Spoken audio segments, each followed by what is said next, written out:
tout cas muy ñi dëkkee ci diggante Tivaouane ak Saint-Louis ku ne xam ne ni am na lu fa war a jaar muy péage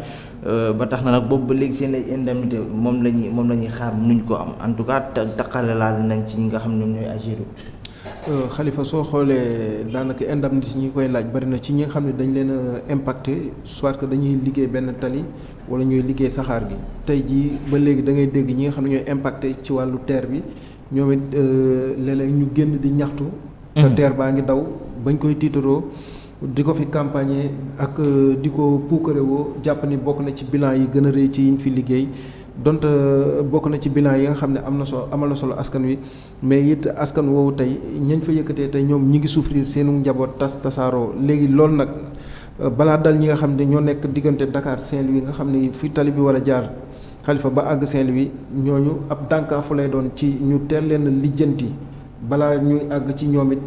mbir mi jaar na ba noppi ñu yoral leen seen xaalis ñu ci topp di daw te amaana dootoo xam après fan lay mujj te it autorités yi nga xam ne dañ fa daan ñëw taxaw di def ay kàddu yu promesse ak di jël engagement duñ ci respecté dara parce que TER bi rek exemple la ci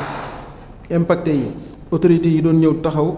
di jël engagement am na ci hauteur boo xamante ni dañoo tabax miiru TER ba pare ñu bëmax ko mu daanu population bi ni duñ ko fi tabax. Il fallait que police ñëw di dóor ay lacrymogène préfet directeur u APEX bi fi nekkoon di Mountaga Sy ànd ak ministre bi fi nekkoon Abdou Ndéné Sall taxaw ne ay négociation ak ay promesses yoo xam ne tey boo ñëwaatee sur le terrain lañ la digge woon askan wi dara nekku ci loolu nag balaa dalaat beneen population ci feneen foo xam ne édifice public moo fay jaar damay jàpp ne Khalifa il fallait que na waxtaan am bu waxtaan amee rek damay jàpp ni ñoom dañuy xam ne li ñu fiy def askan wi yëpp a koy jariñoo te donte askan wi koy jariñoo état tamit bi nga xam ne moo fay liggéey lu askan wi yëpp di jariñoo te askan wee ko fi teg ñoom ñu xool ñooñu li yell ci ñoom ñu jox leen ko te mooy seen àq ak seen yelleef bañ leen a lor tamit. loolu moo ci ëpp solo kam voilà